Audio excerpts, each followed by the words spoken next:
You can murder a liberator, but you can't murder liberation. You can murder a revolutionary, but you can't murder revolution. And you can murder a freedom fighter, but you can't murder freedom. I said, hey, a revolutionary. Hey, a revolutionary. Hey, a revolutionary.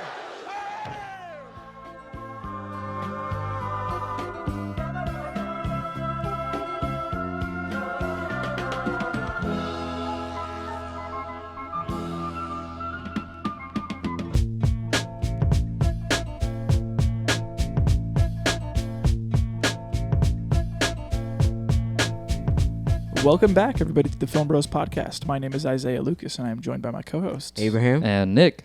How you doing tonight? Good, and yourself? I'm doing good. I'm excited to talk about this movie. I know that it's one that we have not all seen, so No, this it is was the first definitely for all of us. Yeah, it's our first experience with the film, so, I mean...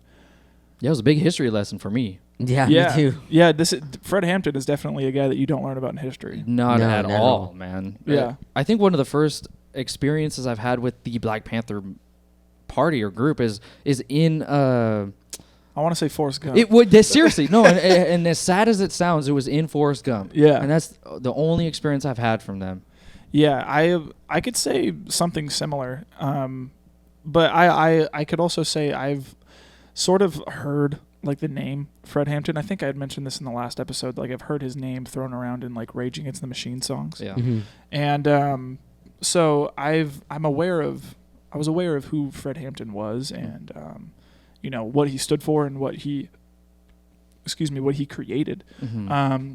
But I was never like, you know, truly keen on his life or the impact that this Yeah. guy had, you know, on culture as it is today.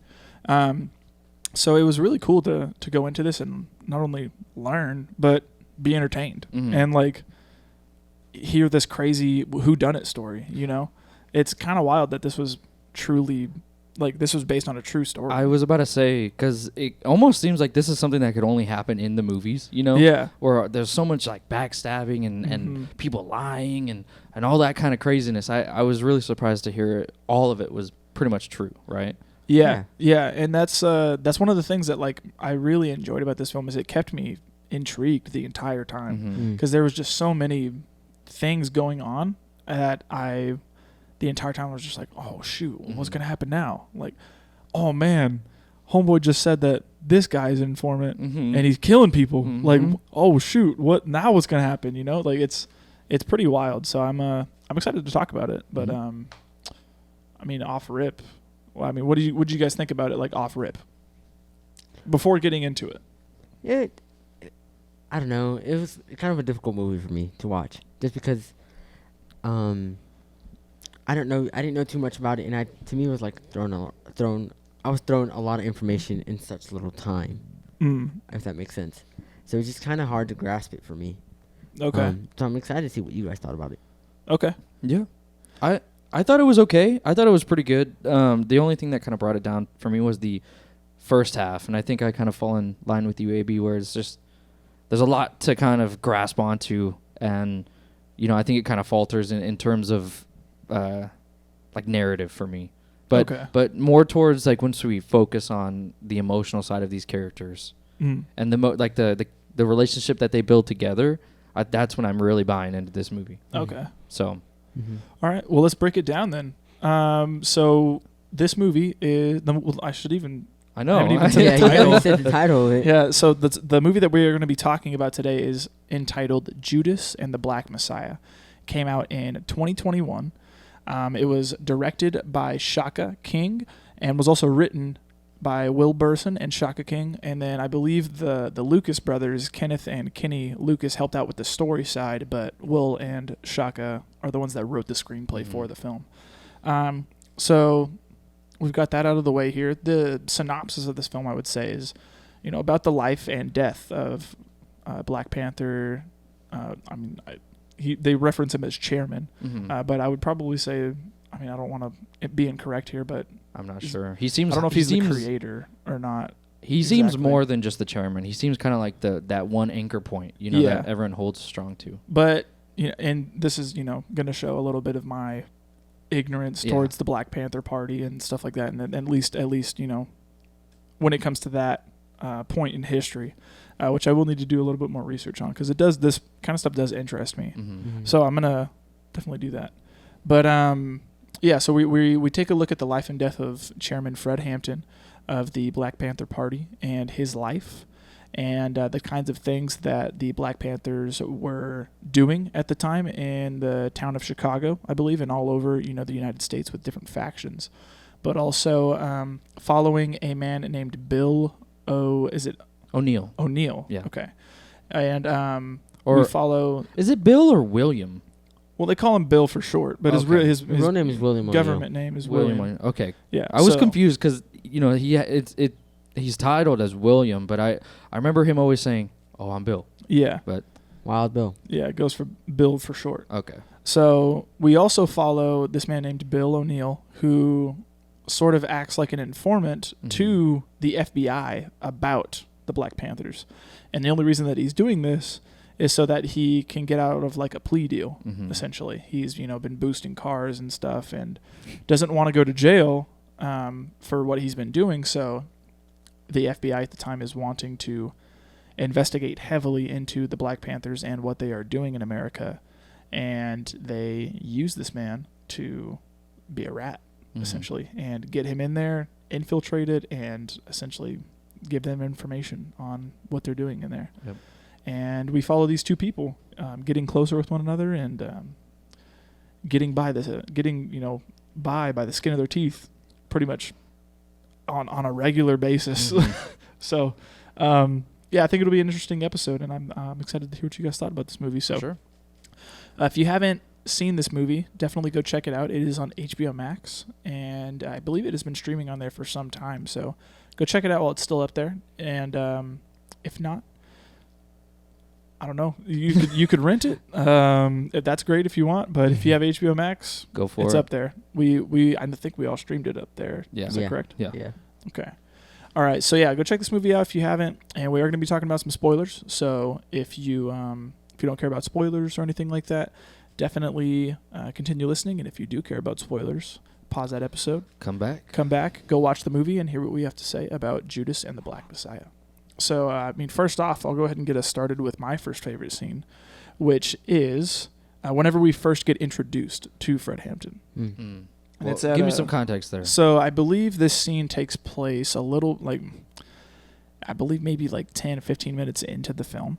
And when we get introduced to Fred Hampton, he is at this little sort of rally or something like that. And I don't know, it looks like a cafeteria of some sorts, but it looks like a local school or college has called him in to speak. And so he goes in and he speaks. He's wearing that corduroy jacket and this bucket hat. And this is where we get introduced to his love interest. She's in the crowd. Yeah, okay, yeah. I know what you're talking about now. So it's the first time seeing both of these characters on screen, and I immediately loved this mysterious nature about Fred, and him kind of just sitting there with his head down and listening to what this lady is saying before he goes up and starts to speak, and I immediately love his him commanding the room, and immediately having all of this power and conviction, and I love that he goes up there and he's like, I don't need the mic, can you hear me? Yeah, everyone's just like, yeah,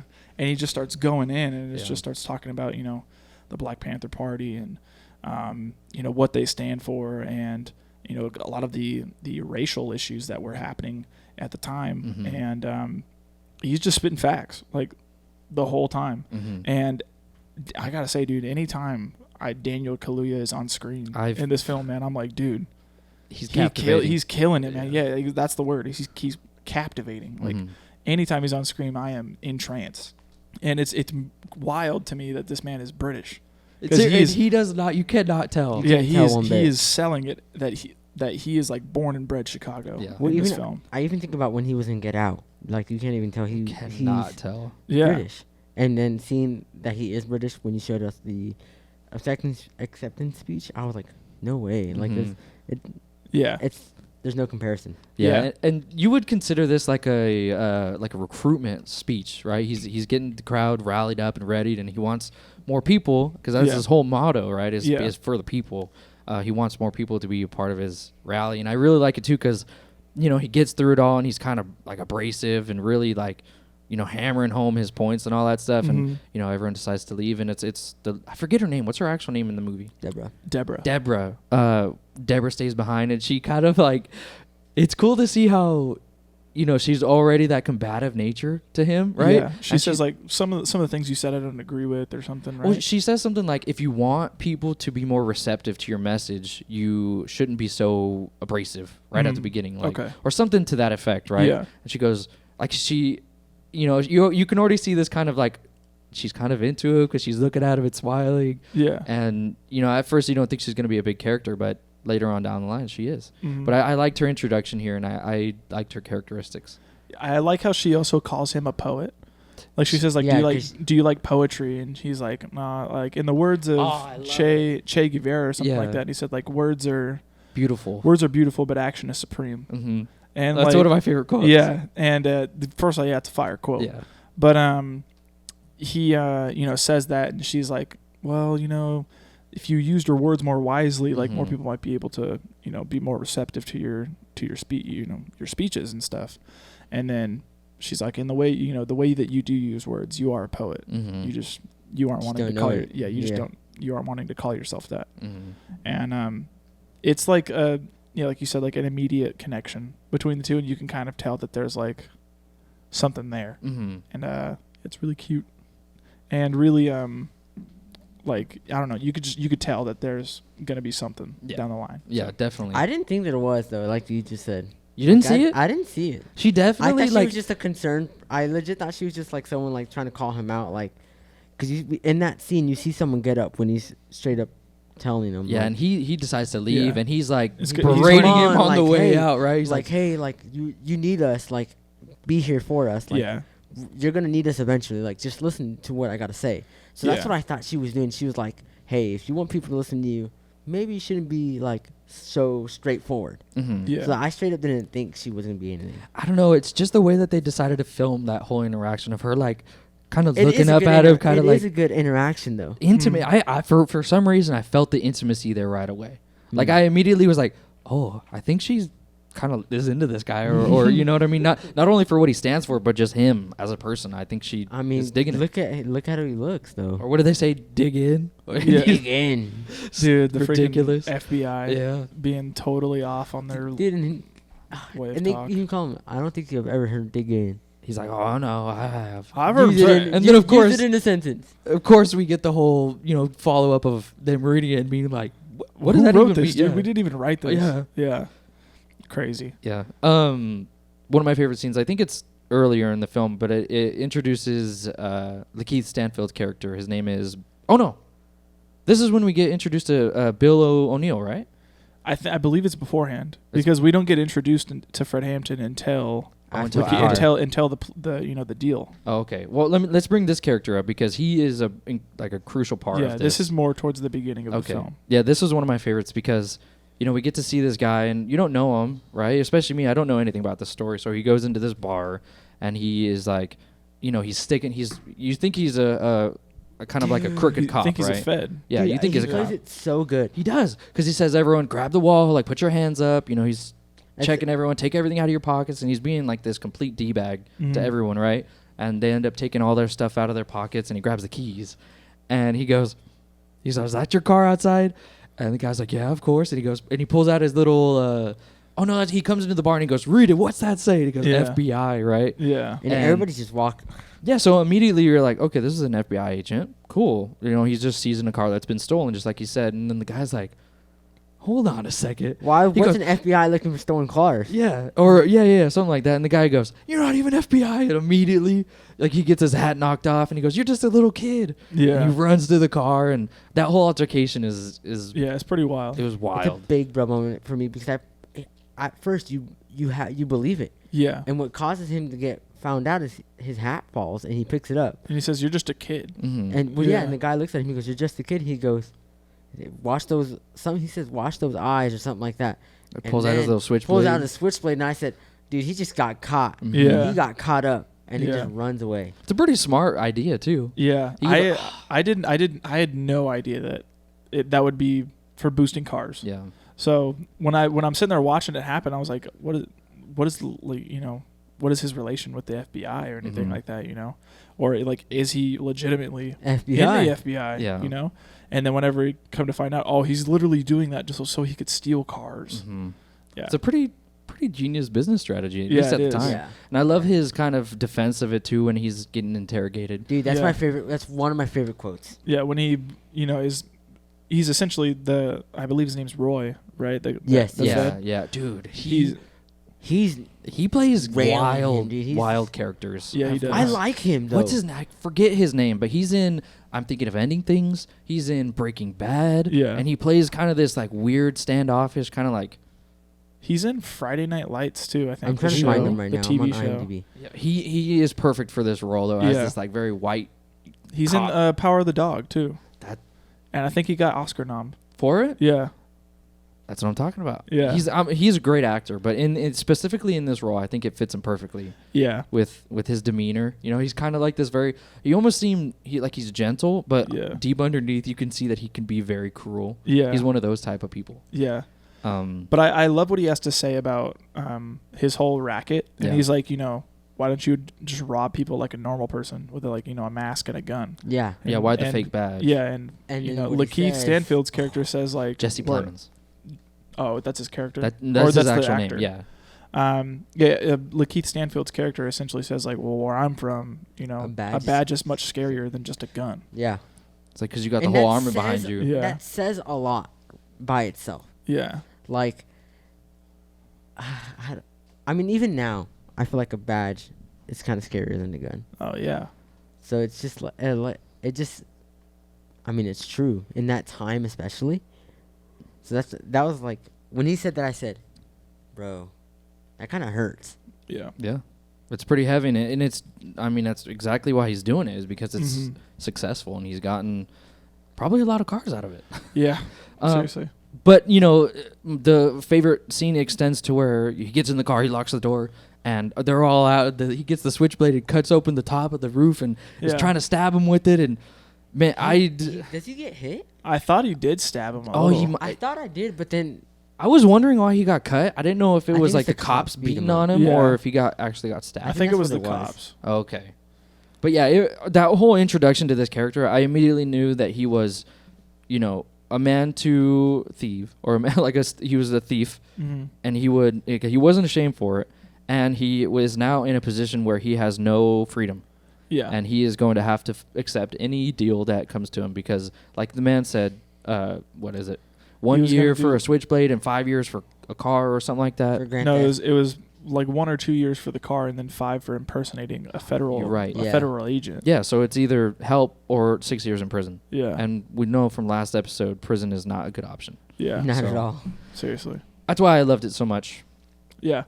My next one is, it's a little further into the film, but it's whenever, at this point, Bill O'Neill has already infiltrated the Black Panthers and is, slowly gaining intel on them and continuing to report back to the feds about what the Black Panthers are doing.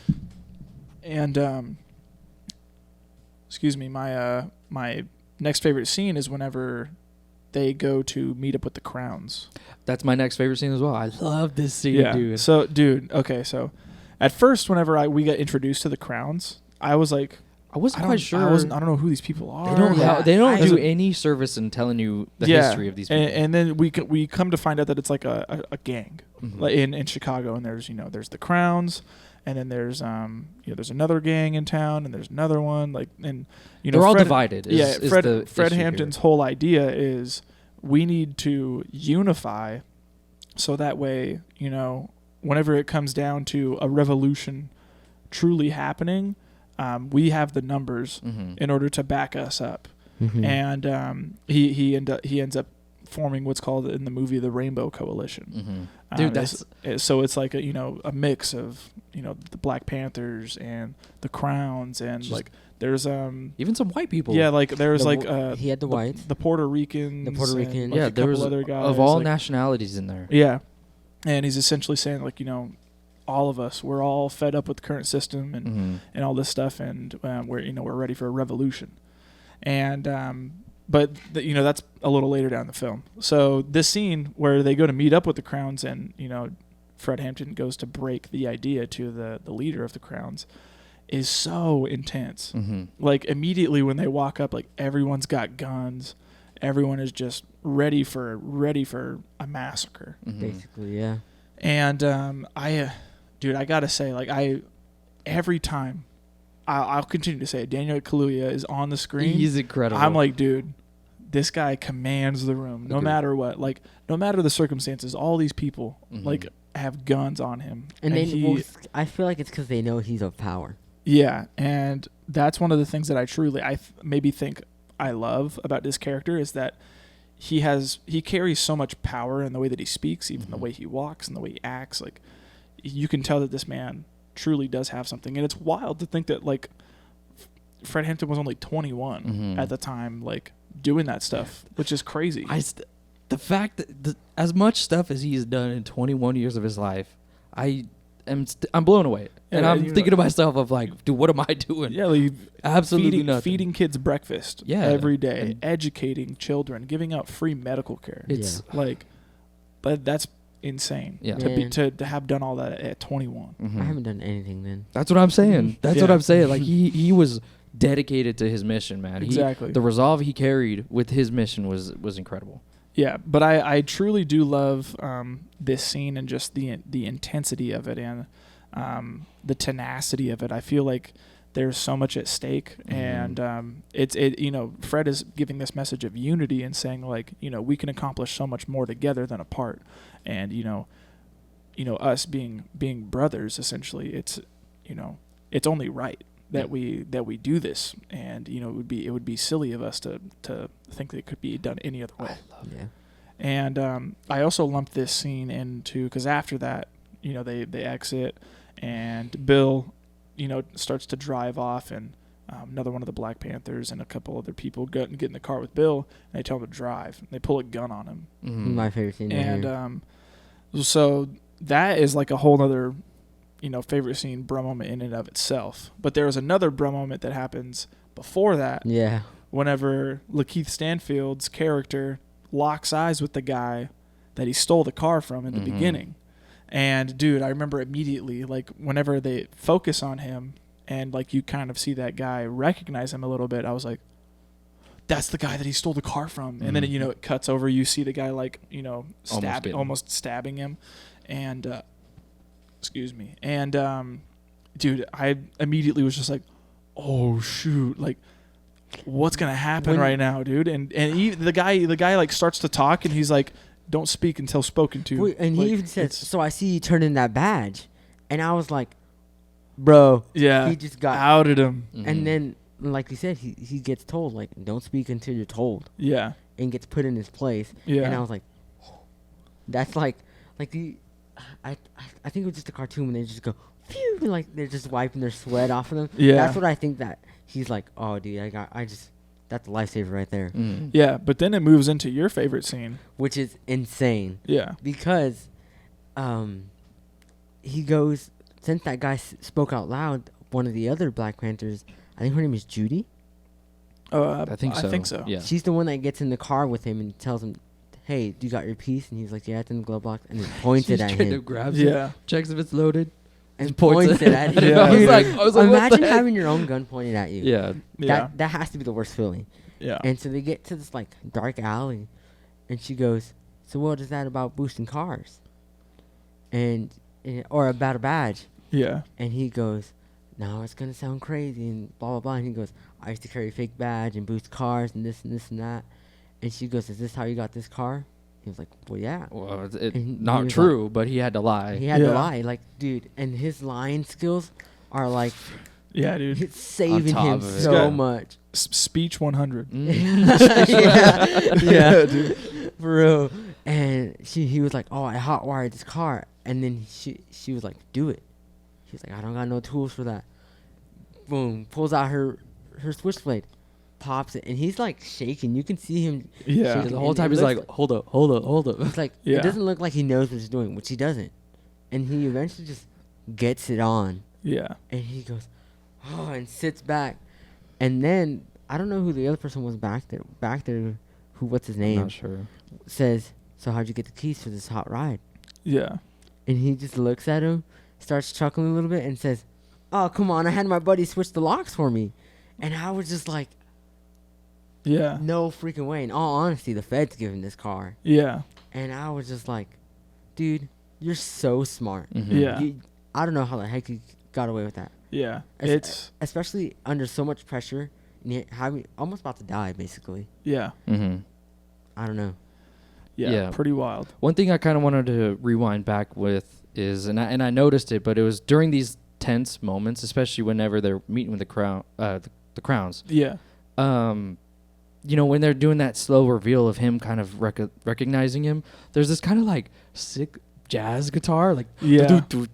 And it was really interesting to me because it didn't seem like the type of music to build tension, but it definitely helped. Mm-hmm. It was back there going, you know, and as he was starting to be like, it's getting quicker and getting quicker, and I don't know if the use of that jazz guitar was something that completely threw me off, but it worked so well, and they do it in scenes like that. Scenes like this. Now that you're saying that, I remember immediately being caught off guard by the music when we get introduced to Bill, and he's going into that bar, and like he's having second thoughts, and like while he's going in there, like the jazz is like off, like it's off-putting. It is kind of unsettling. Like the whole time it's like.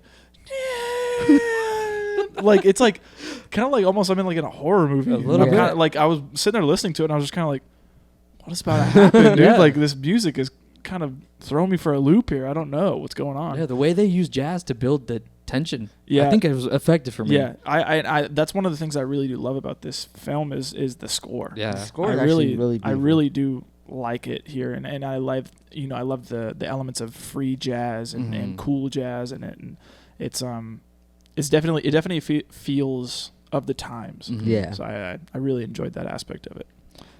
But my next favorite scene, and this is going to be my last one as well, okay, is Fred Hampton's welcome home speech. Yeah, I did. I definitely love this scene a lot too. Yeah. So I love that whole I am a revolutionary. And he's I am a revolutionary. He goes over there, play the drums. Yeah, and they're all. It's like these are the drums of the people. Oh, yeah. dude, it was so. He says, "I'm high off the people. I'm high off the people because I love the people." Dude. This part gave me goosebumps, and I only say it gave me goosebumps because you see the unity of all the four groups that we're introduced to. Yeah. We're introduced to the Crowns, the white people, and the Puerto Rican. I hate to say it like that. It's good. They have a name. I forget exactly what they do, but they're as minuscule to this plot as possible. So sorry. The fact that you're saying, I mean, that's exactly all they were. It's just white people for this film. Well, they're poor. They're poor white people. Yeah. Right. And they're Southern. Before we get into your favorite scene, dude, can we acknowledge how incredible that scene was when the Black Panther group comes in and he sees that white priest up there. No, that's a bro moment. I loved this scene only because I think it's a lot. It's I think especially for topics like this, I think it could be really easy to write off this group as just a violent group that wants to cause chaos, just like that cop dude was saying, like they're no better than the Klan. Yeah, the Klan, right? He's trying to reduce them down to this violent group. Yeah. And I think if you don't know the history, it could seem easy to believe that, but when you see a scene like this where they come in and they have every reason to be violent with these people. Yeah. But Daniel Kaluuya, Fred, he comes up and he goes, he's able to relate to them in such a deep and meaningful way, and and to connect with people you didn't think would. Yeah. Right? He comes in and he goes, we're having the same issues here. You're fighting the same cops we are. You're having to pay the same taxes we are. And he's talking about all the stuff that they're struggling with, right? And they're able to connect and form that coalition that you're talking about. Yeah. I think it's incredible to break down that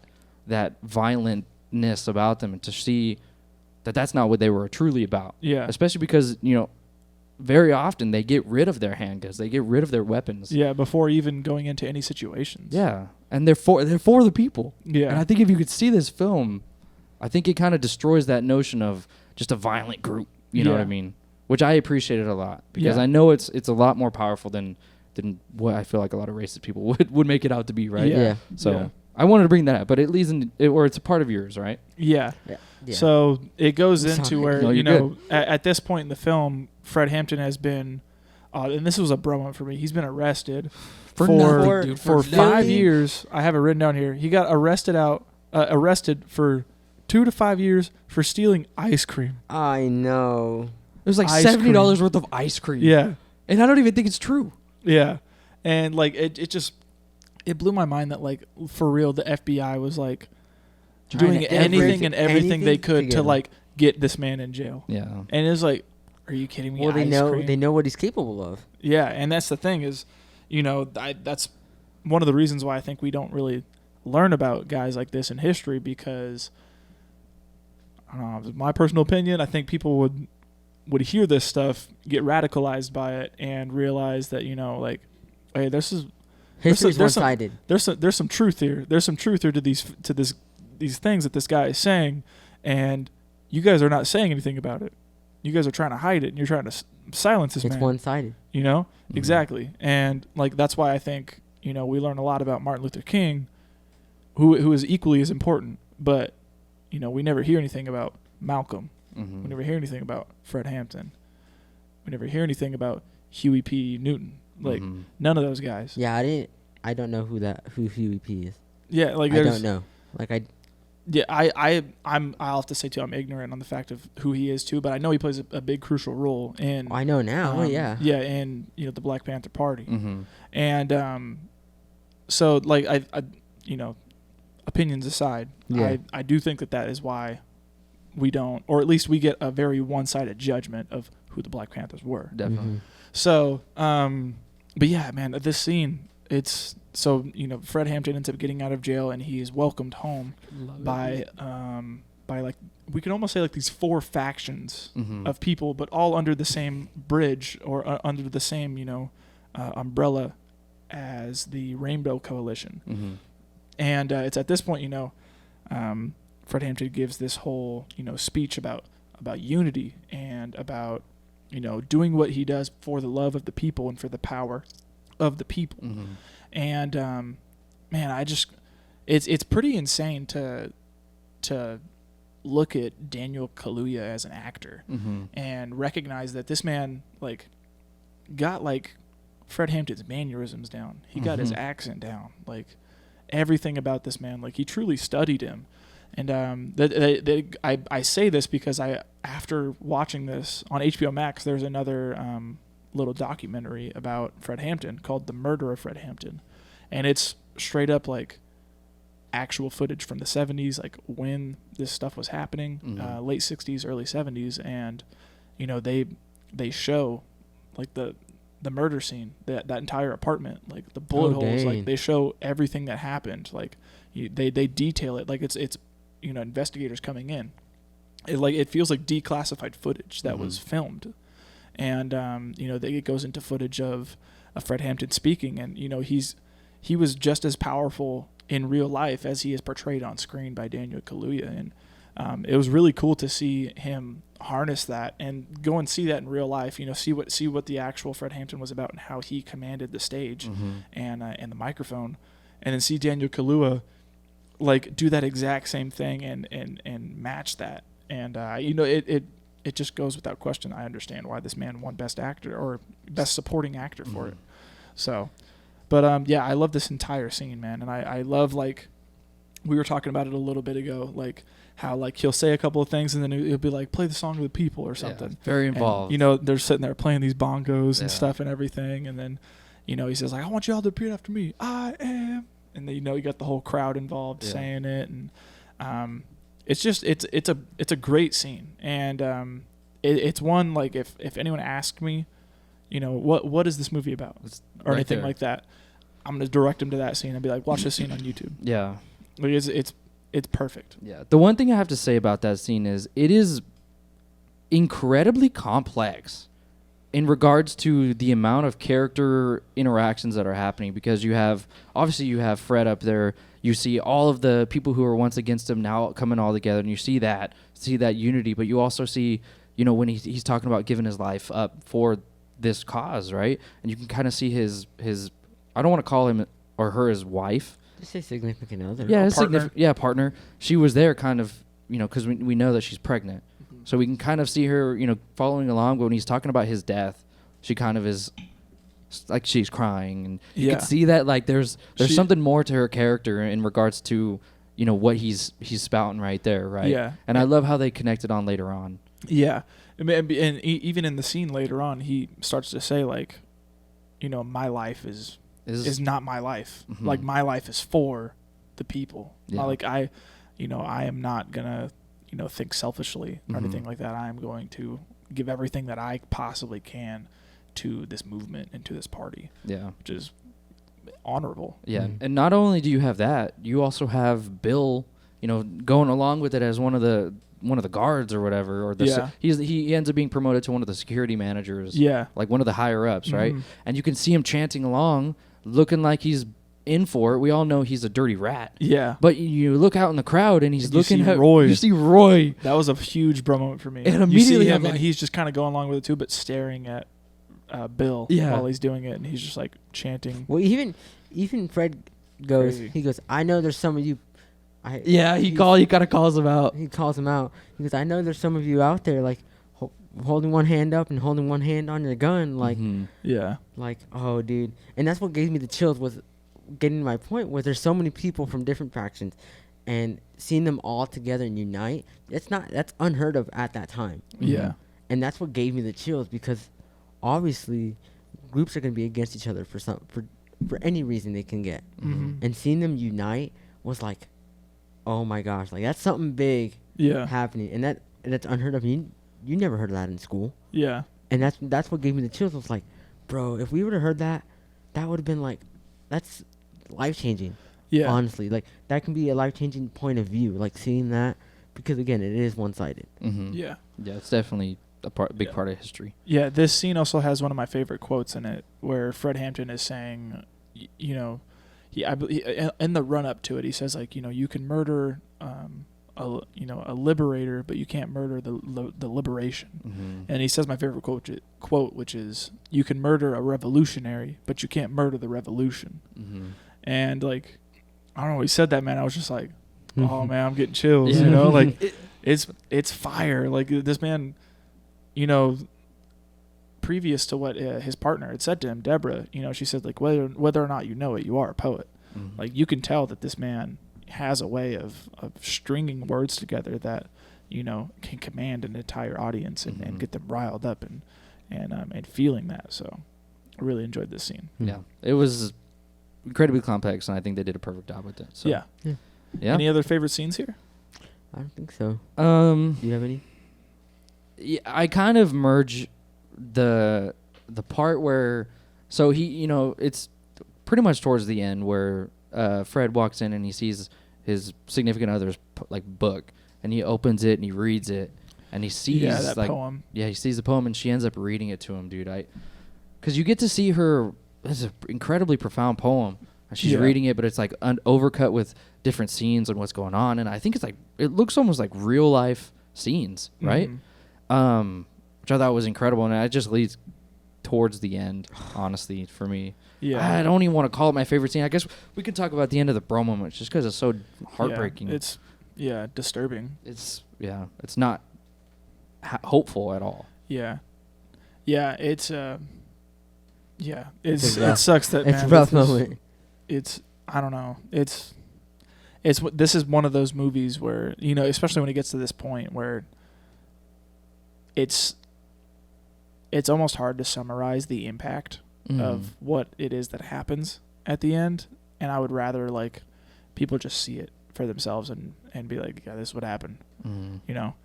But yeah, essentially what does happen in the end of the film, Fred Hampton is murdered by the FBI and is done so with no knocks, nothing. FBI agents barge into the apartment and kill almost, I believe, everyone. Like I think they take like three. They take like 3 people alive. Yeah. And I think like at the end, and it says that there were like there were 99 bullets fired and only one shot back by them by a Black Panther. Like, Yeah. and there were 99 fired by the FBI, which is I just think of the last two. Yeah, absolutely insane. The last two is what kills me. Yeah, that's tough. And, you know, essentially what has happened up until this point, our rat, Bill O'Neill, I don't know why I'm on the verge of saying Bill O'Reilly, which is terrible, dude. Bill O'Reilly's a piece of trash. I don't even know who that is. I'll tell you after. But Bill O'Neill, he is tasked with poisoning Fred Hampton and essentially saying, like, listen, if you want to end this, you need to take this man's life, essentially. And man, dude, like, whenever he's like, I was thinking about getting another drink, you want a refill? The way he goes about it, it feels like, dude, like, if I was Fred in that moment, I'd be like, I'm good off that. You know what it reminded me of? Dude, what? It reminded me of that LA Noire where you're going in investigating people and they're like, yeah, what are you talking about? Yeah, I'm not lying. Like, I'm not lying. Yeah, they look so like trying to say, oh no, I would never lie. Yeah, and they're like, they're so obvious, right? Yeah. In that moment, he looks so guilty of something. Yeah, and he's like, oh, you good? And he's all, I was just thinking about go get another drink. You want a refill? Dude, if that was me and I saw him acting like that, I'd be like, no, I'm good. I'm good, man. Thanks. Go to sleep. Go home. I'm done. Yeah. Go home. Yeah, dude. It sucks, man. But, essentially Bill poisons Fred, which is why he is not waking up. And that's so hard. Is it poison, though? Well, we'll see. We'll talk about that in a bit. Do you have something about that? I have a fact, and the fact that says, to this day, in reality, we still don't know if Bill was actually the person who poisoned him. Mm-hmm. The only thing That's is... a statement that was released. The reason why I ask is because, once we get that scene of the guy saying, oh, look at the articles, and you see that little vial of white powder. Yeah. He approaches him and he goes, oh, to just make him sleepy. Yeah. And I immediately thought, like, okay, maybe this guy had a little bit of sympathy for Fred. He wanted him to sleep through it all and not feel the pain. Or was it truly poison? I think it was poison. Oh, okay. Yeah, I wasn't sure. And the only reason I think of this is because of Breaking Bad with the ricin. Yeah. But, yeah, and whenever all this shooting is happening too, like, he is not waking up. Yeah. And it's Dude, heartbreaking. and the fact that she's on top of him. She's on top of him trying to wake him up. And all of these shots are going on around them and all this stuff. It's heartbreaking. It's heartbreaking because she even goes to the extent to, like, try to protect him from getting shot. Yeah, exactly. And she's pregnant. She's still pregnant. Yeah, she still hasn't had the kid. Mm-hmm. And, like, she's like, I don't care about my life, or no offense to that kid's life. I want to protect him. Yeah. Yeah. And that's what's heartbreaking. Yeah. And can we just talk about the beauty of the actual assassination scene too, where it doesn't focus on it. It focuses on her and her reaction to her it. just deadpan stare of blank like face. Of completely hope, or of hope lost. Yeah. And then all of a sudden you in the fore or the background you see it all blurred and just yeah, I think they say, like, I think he's still gonna make it. I think he might make it. And then all you hear is two shots. Boom, boom. And then he says, he looks good and dead to me now. It's completely inhuman. Disgusting. Honestly. Disgusting. Yeah. But yeah, and that's the movie right there. Yeah. I think we covered pretty much the majority of it. Yeah, right? and then towards the end of it, we get, like, actual footage of Bill and what ended up happening, and in typical true story fashion, we get, like, what ended up happening at the end of the real story and all of that stuff, and still pretty heartbreaking and pretty wild to know that this this stuff truly did happen. Yeah. So yeah. I think that's about it for the favorite scenes. I expect our bro moments to be pretty dang long. Yeah, I've got quite a few. But before we get into that, let's get into best quotes. Yeah. All right. So my first one immediately, without talking about the revolutionary one, is there's a scene whenever we're kind of learning about Bill O'Neill kind of joining the Black Panthers and getting educated and stuff. And it's about war. Fred says something. This is one of I too. Yeah. Fred says something to the extent of politics or he says, like, what is war? Like, what's the definition of war? And then what's the definition of politics? And then, has these people explain it, and then he says, I want to tell you guys that you guys are both, wrong. Politics is war without bloodshed. while war is politics with bloodshed. And it's something super profound. And, especially for that to come out of a man that is so young. Like, I think about, like, his contemporaries at the time, like Malcolm and MLK and Medgar. Like, these guys were 30, like 35, like well into their lives, leading the civil rights movement at the time. And this man was 20, 21 with just such knowledge and such profound thought, like teaching these people about what it is that they are currently going through and how they can fight that. And something crazy. I it's something that I could only hope to be, or like, especially at that age, like to be that knowledgeable and that full of wisdom. It's pretty crazy. Yeah, I wrote down that thing that quote just because it made me think about I hate to bring it up, but the situation that's happening right now with like our country and like with the other countries like Russia and all that stuff right now, because it's true. It's still relevant to this day. Like, war is politics with bloodshed. As much as we want to deny it, it is. Yeah. And it just immediately I thought about that whole situation. I was like, they're just trying to prove something. That's all it is. So, you have any other ones? I do, and it's just a badge is scarier than a gun. Yeah, that is a good one. And it's because it's true. Yeah. Other than the ones we said, the last one I have it was pretty powerful. It's when Fred's talking about, and it kind of is like the underpinning of his whole goal, right? He says, "Anywhere there is people, there is power." Yeah. And I think it's powerful. Yeah, I think it's incredibly unifying to hear that. Yeah, most definitely. My last one is from Fred as well, and it's in that same scene where he says, "If you dare not to struggle, you don't deserve to win." Yeah. To have a funny note on that, it reminds me of that crypto commercial saying, "Fortune favors the brave." Fortune favors the brave. Yeah. It's all, "Dad, I invested in crypto. I'm brave now." NFTs going through the roof. Yeah, it's. I just got an ape, Dad. Oh my gosh, dude, I hate it. Yeah, NFTs, man. Wildness. But yeah, that's it for my favorite quotes.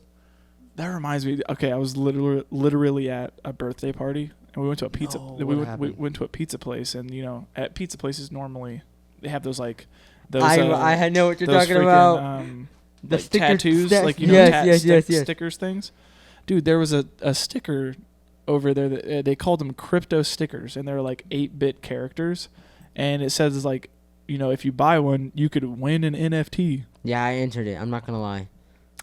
This freaking guy. I went to that pizza place last week, and I scanned the barcode, and it says enter to try to win an NFT, and all you have to do is just put your email and your name. So I did it. Oh my gosh. Hey, who knows? What if I become a millionaire? What if the NFT isn't worth crap? What if that NFT is worth 60 Doge? That's okay. I got a lot of Doge right now. That's okay. Exactly. The future is now. Reminds me of that squatter. The future. Yeah. All right. Well, let's get into bro moments with this. My first one, other than Bill stealing that red car, is when Bill recognizes that guy Tex at the meeting with the crowns. I was floored. I got one before that. Okay. It's just like one that I was like, what the heck? It's when they're going into that bar in Crown territory. Oh yeah, that's a crazy scene. That's one that's. They're like, you're in Crown's territory, exactly. Right? Yeah. But what I lost my mind was one of the guys who's in that car in the middle seat has like 4 guns on him. Yeah, he does. And he's Winters. Dude, he's just all. He's just. He goes, wait, one more, and then puts his foot on the seat, and pulls out like this tiny gun. Yeah. And then going into that scene, Bill realizes like, dude, this is a sketch, because we see somebody put like pool balls into like a flannel. Yeah, they're about to use it to beat the crap out of him. And he immediately he comes and he gets the pool cue and starts going. Wait. Dude, and they clown on him for it. They do. Wild Bill wielding the pool stick. You ever been called that before? Nah.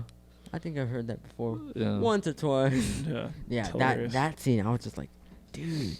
Again, going to a territory that's not yours, that's not prepared to fight, or not having like any sort of weapon on you. Yeah. Or go into an area that you know you will be met with opposition. Yeah. Like that's very, very scary and brave. Brave, yeah. I didn't know how to say it. Fortune favors the brave. Matt Damon's walking in here. Dude, my next bro moment I was incredibly sad by was, they were...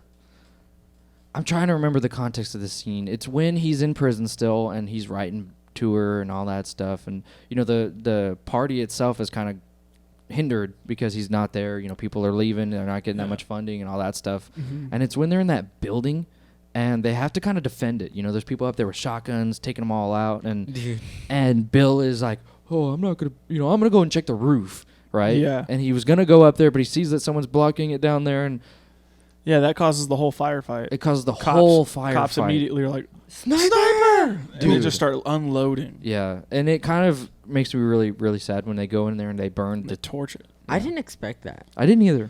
Yeah. And that's sad, man, because that was something that was happening a lot, especially in Chicago and in New York around the 70s. Like, buildings were just getting and bombed. For sure those cops didn't call the fire department until after it was basically destroyed to put it out. Yeah.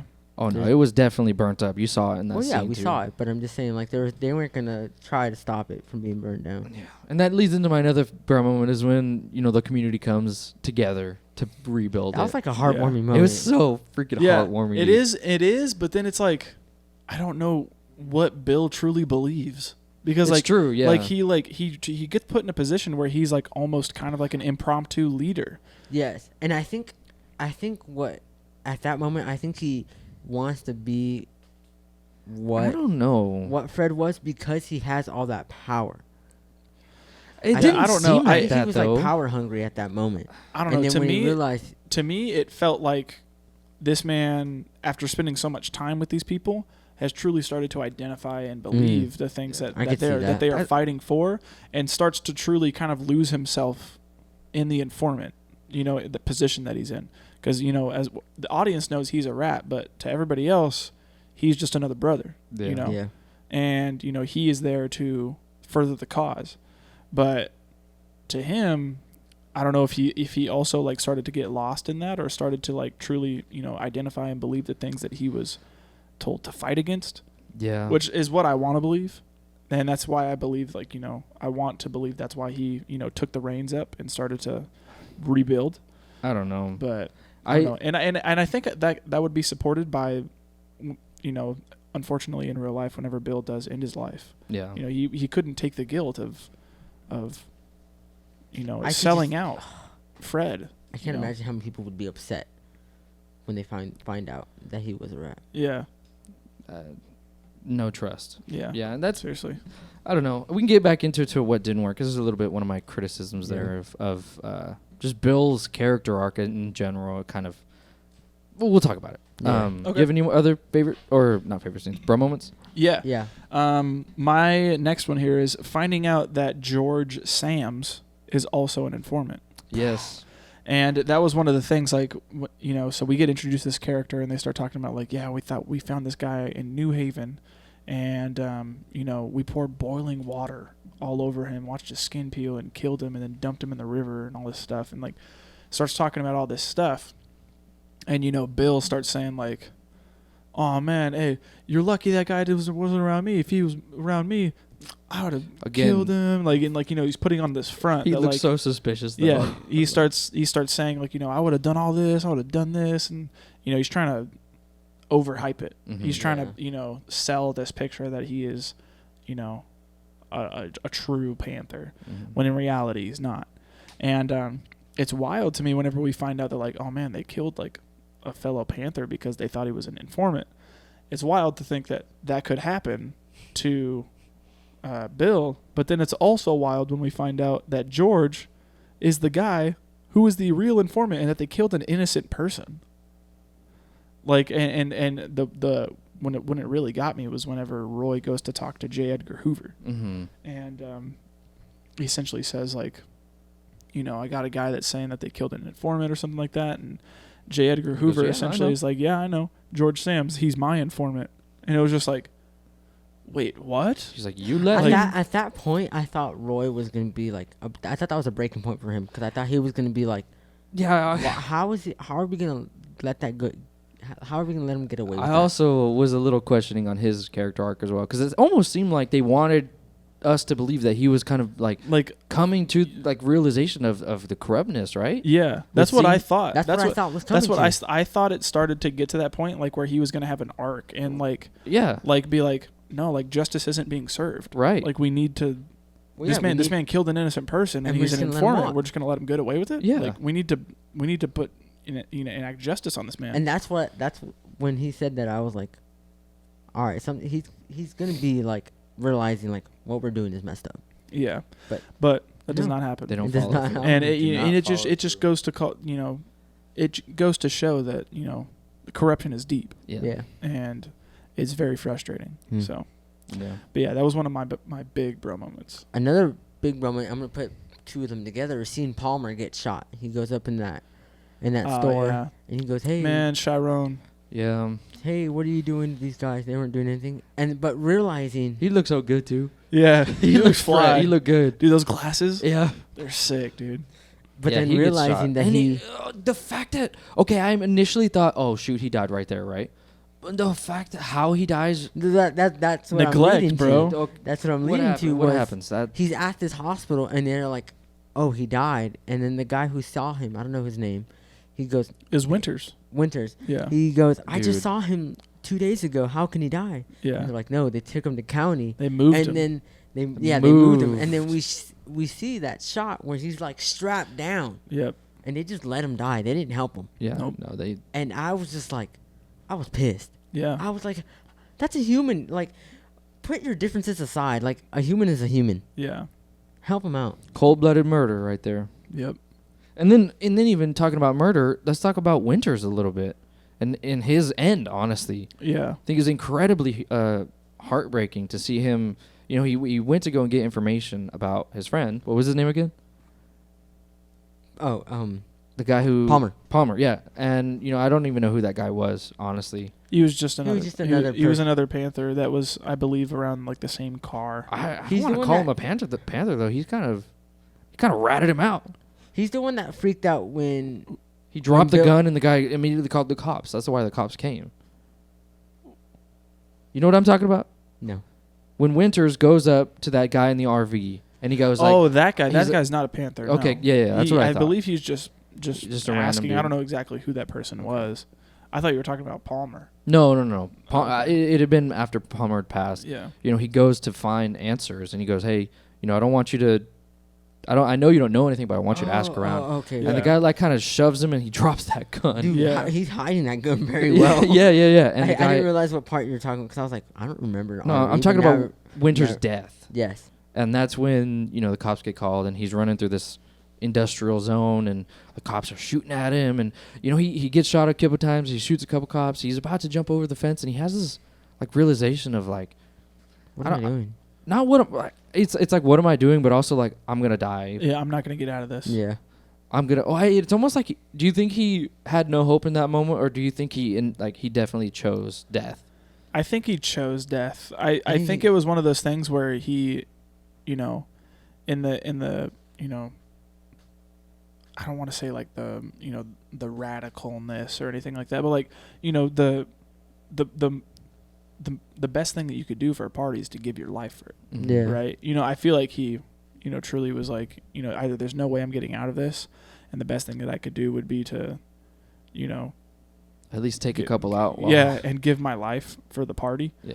Or, you know, succumb to the oppression that is being laid on me already. Mm-hmm. You know, so I don't know. Yeah, it was a bro moment to see him take that dude's life and then him get shot as well. Yeah, it was pretty difficult. Like, cause I don't know, with that time, like you could see that guy being like, please, please. And like you could see like it felt like there was like a moment of hesitation there, but he does it, and then immediately almost after it gets shot, you know, gets lit up. And to see Fred go and console the mom too kind of was sad. Yeah. It was definitely sad. Definitely a bro moment. Yeah. I hate to say it, but when you said the mom, I didn't know who that was, and I looked at it, and I was like, bruh, is that Deborah? You're kidding No. me. They're two completely different people. So different looking. I thought it was a different scene. He says Mrs. Winters. Eventually. Yeah.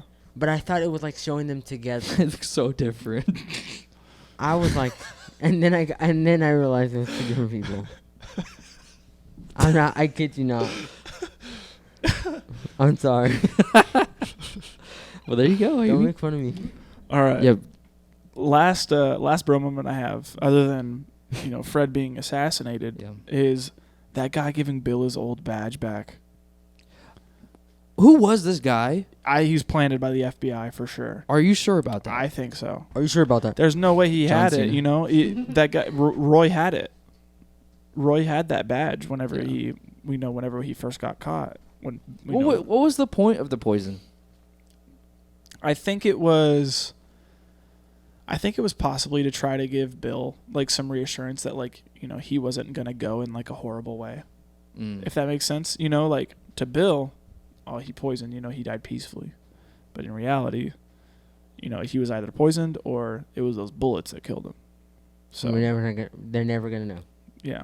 Yeah. I was curious about that. And it sucks because when he goes to that diner or that place, Roy's like, take it or leave it. And he's like, how can you do something like that? Like, I lost a friend. Like, that's still a friend of his. Mm-hmm. And he's just like all trying to be happy about it. Yeah. And I feel for Bill because I'm like, don't try to give me something like knowing that I just lost a friend. When Fred dies and he's like, oh yeah, you're a business owner now. Yes. You own a gas station. Mm-hmm. Yeah. Legal money. Yeah, it's just kind of like a Band-Aid for all the trauma you went through, It's kind of a Band-Aid that you need stitches for. Yeah, exactly. It's like one of those things like when families lose children to a mass shooting or something, and then these companies or governments have to pay money for it. It's kind of like that doesn't equate to that person. It's not gonna alleviate to what I went through. Exactly. No amount of money or anything Nothing. like that could ever replace a person. Mm-hmm. So yeah. But yeah, that's the last. Me. Yeah, same here. It's the last one for me. Me too. Okay. All right, let's get into some facts then. You want to start us with the budget? This one kind of hurt. So this one's different because this was in the era of, this movie had a lot of struggle with rollout. Like the movie actually being rolled out and going to theaters to see it, because at the time it had been released, theaters were closed. Yeah. Yeah. So a lot of this movie, and the revenue that it had was streaming. Yeah. Which, we don't have any information. Yeah, there's no information yet as to how much that would equate to. Equivalent. I don't even think that's a word. It is a word now. Yeah. You just made it. It's going to be in the Webster Dictionary. But wait. 2023. So you're hurt by it then? What was that? Because I have no idea. So it took $26 million to make it. Okay. Opening weekend, which was February 14th of 2021. Valentine's Day, made $2 million. Gross made, in U.S. and Canada, made $5.4 million. Worldwide, it made $6.8 million. Ooh. Yeah. Not a hit worldwide, huh? Yeah. So for in the context of the box office, like people going to the theater to see this, it didn't get as big as a return in the box office. And that's the thing is like, when it comes to streams, who knows, how much the movie could have made with, streams included, I wonder if they consider it a success or not. Yeah, I don't know. Is there a way we can know how to? Well, if your film is nominated for Best Picture, exactly, yeah, I would think it would be a success. And to have one of your actors win an award, yeah, I think is showing something there, right? Yeah, most definitely. One of the facts that I have here, I have written down here. Lakeith Stanfield stated in an interview afterward that he needed therapy after his portrayal of Bill O'Neill. Yeah. It's just the effect of that character had on him, huh? Yeah, and it's pretty. I mean, pretty wild to throw yourself into a role like that and like do it so wholeheartedly that, at the end of it you are kind of like a changed person. It's kind of like one of those things like, I don't want to, equate his role to like, Heath Ledger and the Joker. Like obviously completely different performances, but Heath Ledger would have, was never the same after that role, like I think of like a couple other actors that have done roles that have changed their lives forever, so I think of all the people on American Horror Story. Yeah. What's that guy's name? Evan Peters. And being like, I don't ever want to do any horror again. It's like after, because it's just so mentally taxing. Yeah. Especially a role like this too. I imagine it being incredibly taxing. Yeah. You got any other facts? Yeah. So I have a little bit more context on William O'Neill's death. He was found dead on January 15th after running into traffic on Interstate 290. He was 40 years old. Though it was ruled a suicide, his wife claimed that it was accidental. But there was another suicide attempt before this where he was stopped from jumping out of a window of a building, of a second-story building. And, so he had done that a few times. And then he says, though his uncle claimed that he was filled with guilt for working with the FBI, O'Neill claimed in several interviews that he had no allegiance to the Black Panther Party. So it's a little interesting there. I don't quite know Don't know the truth. Yeah. Yeah. But he definitely did take his life, which is sad. That is very sad. Yeah, it was a huge moment to see whenever, we're seeing the actual footage of him being interviewed and stuff. And then afterwards to see that, he had... The day after release is when he passed away. Or was it the day of the release? The ending crawl said something like that. Yeah, it said the day of or the day after. I don't remember. Yeah. I'm not sure. You didn't read it? No, I think because he passed away in like the 90s. Yes, and the thing released in the 90s. Well, no, because it was like that documentary, the Crazy 2 or something, or what I'm talking about? Yeah. It was one of the documentaries. Yeah, the documentary that came out is him saying like, we get that. Oh, it's when that released. Yeah, he had the day after he okay did what he did. Yeah. Okay. I got one, and it's Judas and the Black Messiah was actually the first film with all African American producers to be nominated as the Academy Award for Best Picture. Okay. Nice. So that's the first film, which is pretty cool, I think. It is. I have another one similar to that. So with both Lakeith Stanfield and Daniel Kaluuya receiving Oscar noms for Best Supporting Actor for this movie becomes the first film to have multiple black performers nominated in this category for the same film, which is kind of crazy. I can't think of a movie off rip where two of the actors in the movie have been nominated for the same category. Yeah, which makes it confusing because then we think, who's the main character? I guess there is none. Yeah, they carry it equally. Yeah. All right. I have one last one. Okay. It's Daniel Kaluuya and Keith Stanfield. We're portraying the roles at ages 31 and 29, respectively. However, Fred Hampton was 21, like we were talking about, and William O'Neill was just 17 during all the events. Holy cow! So these kids, literally, they're still kids. Yeah. Yeah, crazy. It blew me away, and the reason I also wanted to bring it up was there's also a little bit of criticism there whenever it comes to, the age difference and how they look compared to what they're supposed to be portraying on screen. Okay. I've read that a few times, so I wanted to bring it up. Not knowing their age, I still think they played it pretty well. Yeah. Okay. That's it for me. Same here. Yep, me as well. All right. Well, if that's it, let's get into what didn't work. One thing that I did write down was, I think this is a movie that has a lot of information that you're gonna retain, in such little time that it's hard to comprehend, and I think it's hard to watch because of that. Okay. Because you're if you don't know anything about the Black Panther movement or about what's going on in this time, you're gonna be your mind's gonna be racing like, what the heck? Like, how come I didn't know this? what's happening, what's gonna happen next. So for me, it was a little hard to watch because I would learn something and I want to think about that, but then I get thrown even some more information. I'm like, holy cow! Like, I don't know any of this. I don't understand it. Mm. And so for me, it was a hard to watch movie. Okay. Yeah. I can sort of agree with you there. I think this movie, because of its heavy subject matter and topics that are brought up in the film, it makes it. I don't know. With this film and it being a great film, I really did enjoy it. I don't see myself rewatching it much, if that makes sense. Yeah, no, that makes sense. I feel like this is one of those movies where you watch it once and you let it sit with you, and it doesn't really warrant a rewatch afterwards because of the weight of the film. I think afterwards, if anything, you go do further research on the Black Panther Party and Fred Hampton and all the people spoken about in this film. Mm-hmm. Just real quick, that's something that did work for me. Is I want to learn more now about this, and maybe even it's going to teach me something for sure because I don't know what of it. Yeah. So that's something that did work for me.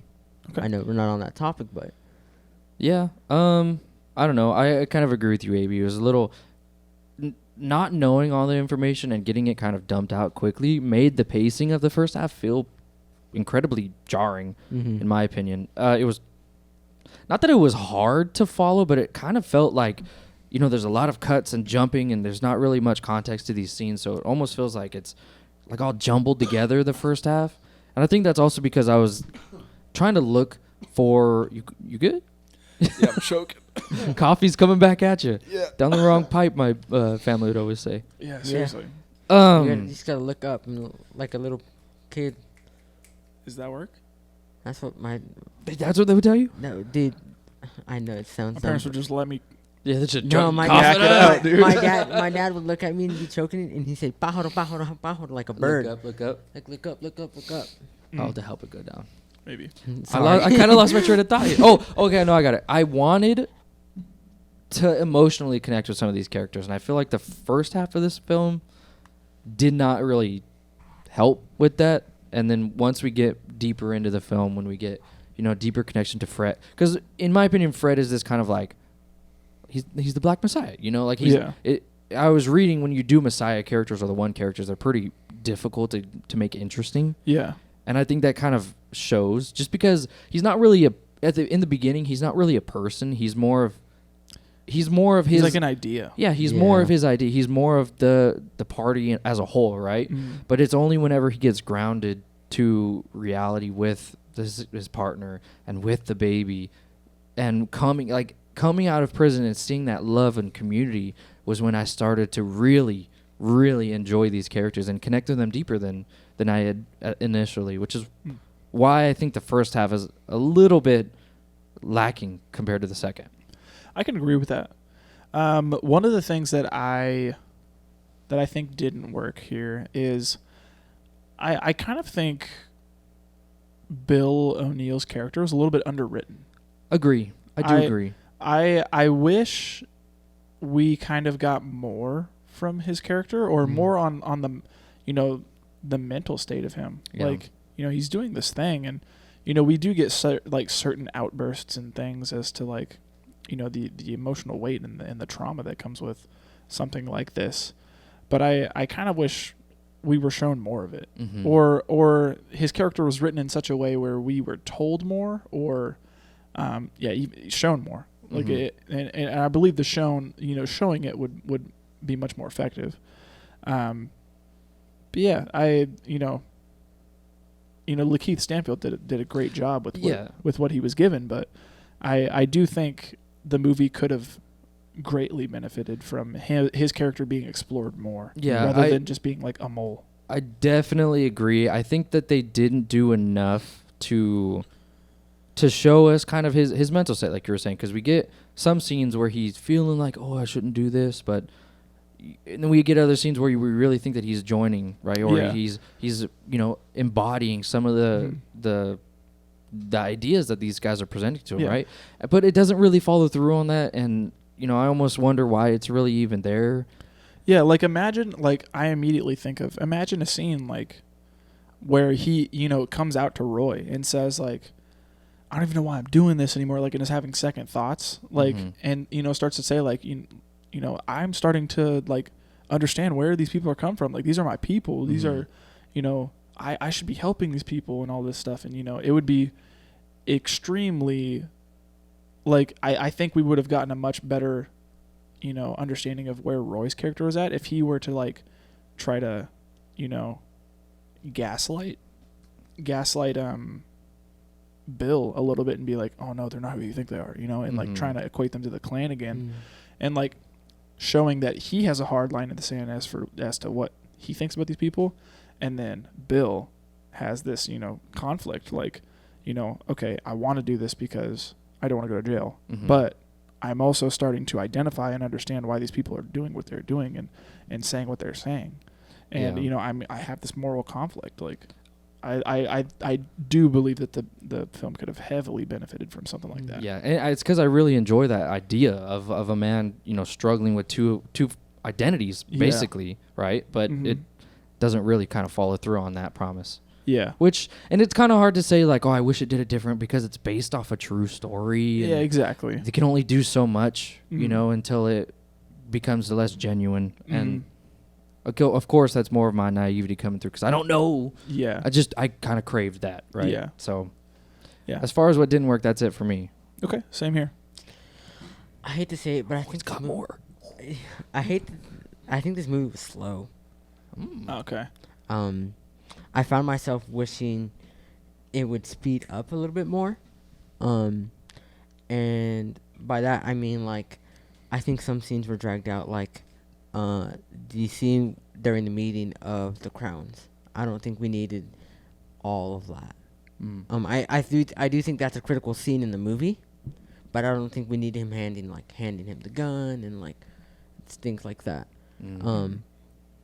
And I just wish it was a little sped up more. I don't think it should have been 2 hours. All right. Okay. Interesting. All right. Okay. Is that it? I think so. Yeah. Okay. I don't have that much that did work either, but. Okay. Well, I'm going to go ahead and go into what did work then. Go ahead. Because for me, on the flip side, I thought that the writing and the pacing of the film was pretty good. I don't know, to me it didn't feel like, with the last film that we did, it didn't feel like this movie was 2 hours to me. And there was enough going on for me to be invested and to, you know, continue to feel like, you know, time is not passing and, you know, I'm going along with, you know, this timeline as well as the characters.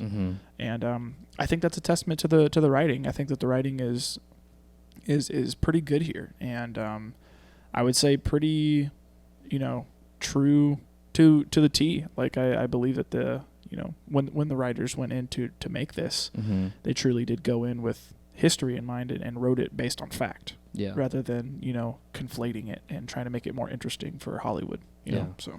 Yeah, the writing is a highlight here, especially when it comes to those speeches. I think Daniel did a fantastic job, like you were saying earlier, and just pretty much every character did a great job, like actor-wise. It was all incredibly acted. Even the cinematography, I love the lighting.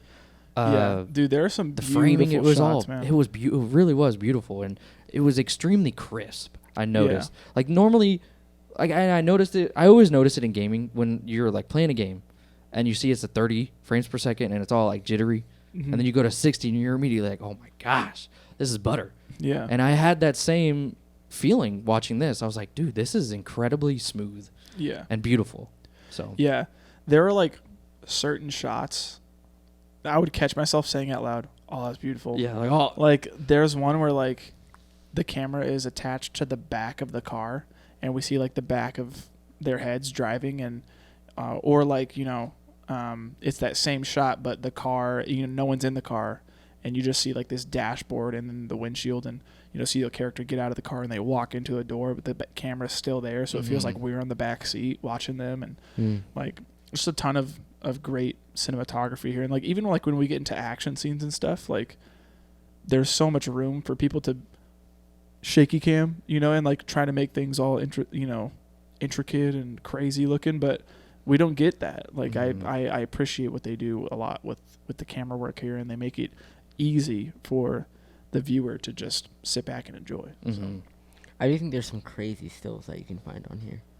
yeah. One of my favorite stills is when it's all of them going up to. It's during the funeral scene of one of the Puerto Rican gang members. Mm-hmm. When it's just all of them in unison.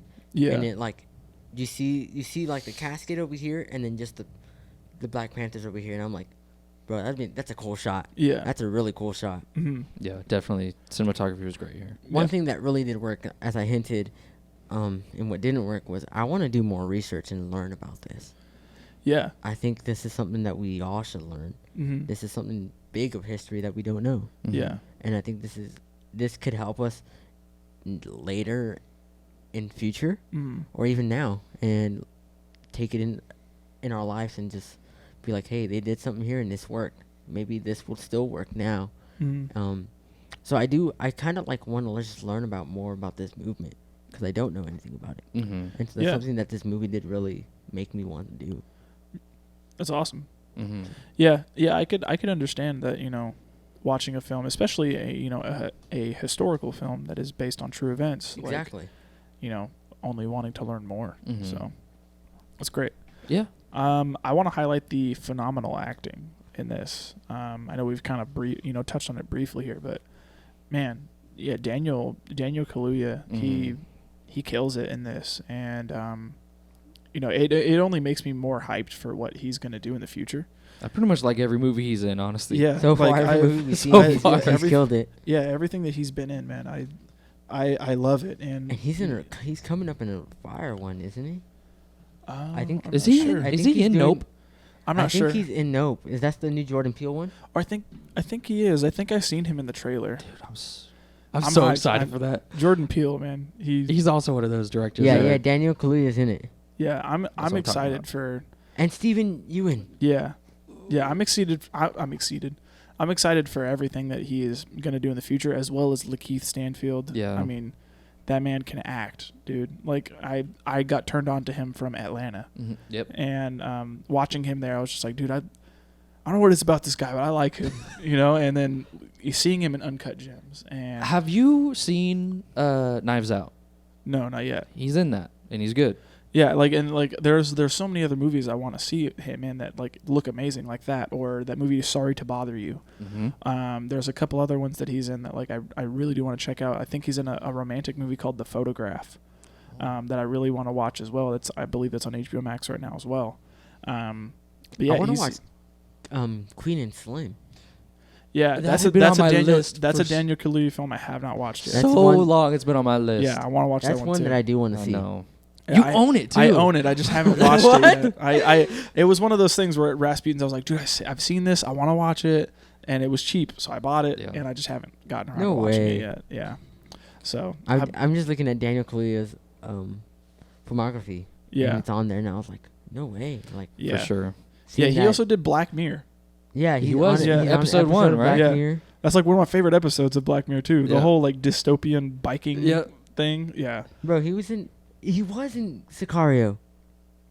He is in Sicario. He was too. the helper, The he was the her- other cop, the other FBI agent. Yeah. Wow. He's in so many things. Yeah, he's great. He always does great. He's in Black Panther. Yep. Yeah, he's great. He's got a lot of stuff under his belt, and it just makes me this and his other works just makes me excited for what he's going to continue to do. Mm-hmm. So, same with Lakeith Stanfield. I'm really excited for what Deborah, who plays, what was her name? Deborah? Her name is- Dominique Dominique. Fishback. Dominique Fishback. I I'm don't know. excited. I had read a fact that she was in The Hate You Give. Okay. She is in The Hate You Give. I'm Okay. watching. I'm looking at her page right now. She She's was in the new Transformers. in the new Wait, Transformers. which one? The Rise of the Beast. oh, that one's not even out yet. Oh, I don't know about It that says one. 2023. Yeah, that's coming out. Okay. It's still going, man. Yeah. I don't know what else they're gonna do, man. They already put dinosaurs in it. Yep. I don't know. They've got more. Yeah, but I'm excited to see what she's gonna do too. She really killed it in this film as well. Yeah. And Agree. I'm like everyone that was in this, man. Dude. I'm excited. Even homeboy from Euphoria is in it. McKay. He plays Winters. Oh. He's in Euphoria. The guy that gets the guy that kills the cop. I don't even know how to say his name. Look at this name. Where am I looking at? Where the cursor is. I would butcher that. I'm not even gonna try. Okay, let's see. That's pretty tough. I would not do that justice. Yeah, I'm not even gonna. There's no way. It's like you know that meme of the lady thinking it's like all the math going through. Yeah. Yeah, I don't want to butcher it. Bringing it back to Dominique though, Wild. she a fact I can't believe I didn't read. She is like a true poet and playwright. Yeah, and I've seen something. She wrote that poem that she read in the movie. Wow, really? Yeah, That's what profound. That's what I'm talking about. That's awesome. So I a true am artist. very curious to see where she goes from here. Yeah, man. What if she started doing some writing? Oh, Like for film, dude. That'd be crazy. I'd be in it. All right. I'd be on top of that. Anything else for what did work for y'all? Well, I guess I believe I already talked about it, but the score. the Yeah, score is beautiful. Yes, Yeah. I think about all the guitar, and the bass. Do you hear of the jazz? Yeah, And it's really. I think the guitar and the bass guitar like overtakes all the drums and stuff, but I think that's what catches me and makes me want to listen to it more. Mm-hmm. I loved the dissonance of like these like baritone saxes Mhm. and trumpets and stuff. Like it's so unsettling in some points, and there was something so alluring about those chords that were being played by these jazz instruments, and I really enjoyed it. And I afterwards I went through and added a ton of songs to my film playlist. But I really did love the score to this as well. But Definitely. that's it for what did work for me. I Yeah. believe we've hit them all. Me as well. All right, who wins this movie for y'all? It's a tough one. In my opinion, Daniel Kaluuya for me. I put Lakeith Stanfield. Okay. Only because I think I know that there is no protagonist, but to me, I feel like the movie focuses a little bit more on him. Okay. So I enjoyed his performance. Okay. I'm gonna side with Abe and say Daniel Daniel Kaluuya. I think he wins it. I loved him in this. for sure. I think So- his tone and his voice in this movie is amazing. Yeah. Like if I Black heard Panther Party. dude, it's and I think it's the accent as well. I'm a big fan of accents, of any accent. I think. Yeah. Let's hear your British one. No, I don't have one. Immediately, he's like, No. shut that And down. like I'll admit it. My favorite accent to hear is Florence Pugh's normal voice. Okay. I gush over that any day. I'll have to show you after. Yeah, you have to show me. I don't even know. All right. What are some themes for this movie? One that I wrote down is, don't be afraid to back down for what you love. Like no matter, Unpack that a little bit. Don't be afraid to back down from what you love. like if someone's pressing you to like not do what you love, like I would do it even more. Okay. For Fred, he wanted to feed the children. He wanted to do everything for his people. No matter how much pressure he had, that gave him the motivation to do it even more. Man, I hate that I'm thinking about Captain America right now. because there's a scene where it's in Civil War where he's having to decide like do I sign away our freedom basically to the government or not. And there's a scene where that lady, forgetting Agent Carter or whatever, she's up there during the funeral and she's saying like, I can't believe it. She's saying like, move in the places you can, but where you can't, like stay firm in your foundation. And I think it's a testament to that resolve that you have to have when it comes to your core tenet and beliefs. And I think that's what you're trying to get at, right? Yeah. Where it's yeah. if you're under extreme oppression, that shouldn't. I mean, if you truly that should believe, not change who you are. Yeah. for sure. Yeah, I can get behind that.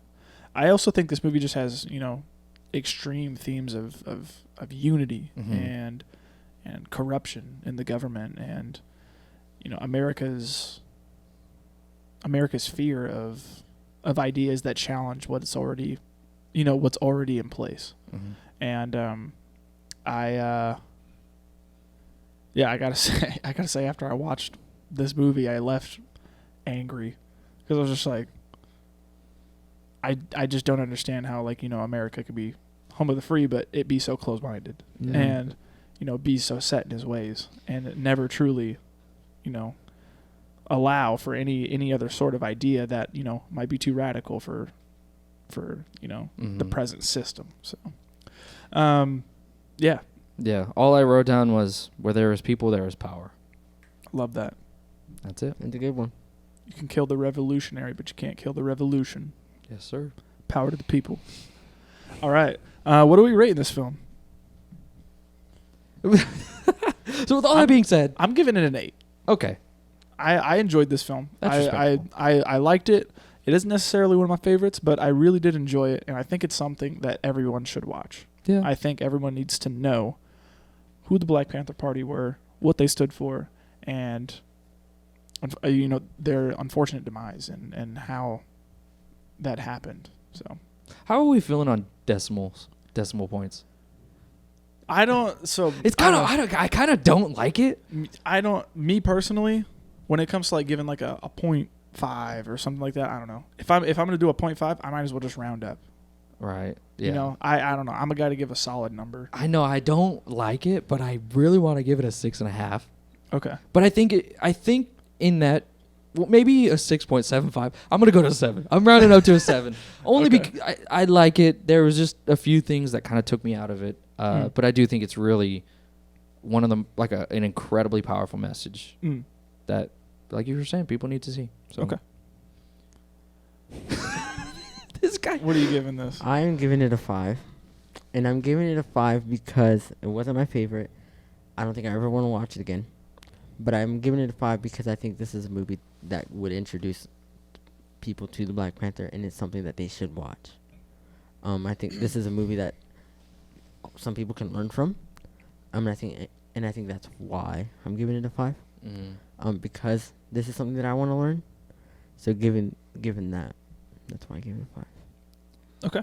All right. Well, that's it for the episode, y'all. So if you stuck all the way to the end, we do thank you very much for doing so.